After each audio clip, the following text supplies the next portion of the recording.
Assalamualaikum warahmatullahi wabarakatuh. Ketemu lagi di pertemuan keempat, yaitu materi baru di bab 2 ya, mengenai teks cerita sejarah.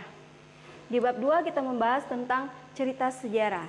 Teksnya itu yang pertama, kita mengenal dulu definisi dari teks cerita sejarah.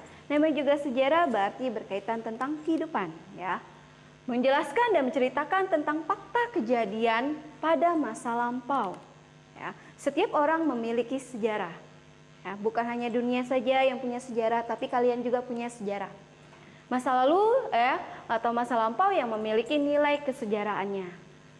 Ciri-ciri teks sejarah yang pertama itu adanya latar masa lalu. Namanya juga sejarah berarti kita kembali ke masa yang telah kita lalui. Yang kedua, kronologis itu ceritanya. Diceritakan berdasarkan dari awalnya, apa itu orientasinya dan lain-lainnya. Yang kedua itu fakta atau fiksi. Teks cerita sejarah ini bisa berupa fakta, bisa juga berupa fiksi. Ya. Yang keempat, konjungsi temporal. Nah, konjungsi temporal ini yaitu konjungsi yang berkaitan dengan waktu. Misal kemudian, contohnya kemudian, lalu, selanjutnya.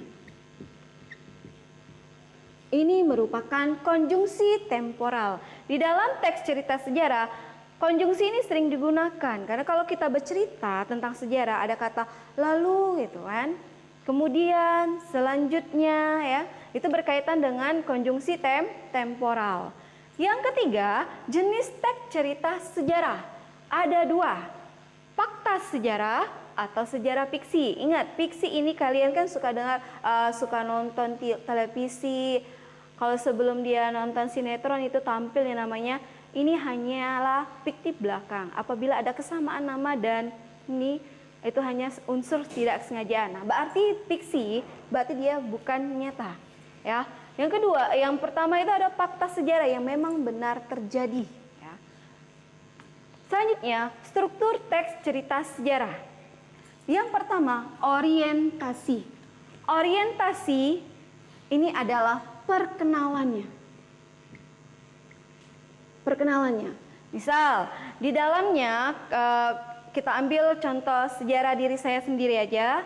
Orientasi perkenalan, berarti saya memperkenalkan diri saya terlebih dahulu. Ya. Perkenalan, baru yang masuk namanya komplikasi. Komplikasi ini awal mulainya masalah.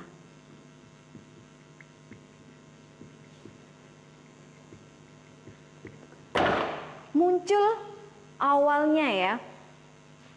Pertama kalinya tuh apa masalahnya? Ya. Yang ketiga itu klimaks. Klimaks ini adalah puncak masalah. Yang ketiga, baru penyelesaian. Penyelesaian atau solusi dari permasalahannya. Koda itu penutupnya. Penutup dari cerita teks sejarah. Apabila ada pertanyaan, nanti kita lanjut ke GS ya. Dan Ibu akhiri dengan wassalamualaikum warahmatullahi wabarakatuh.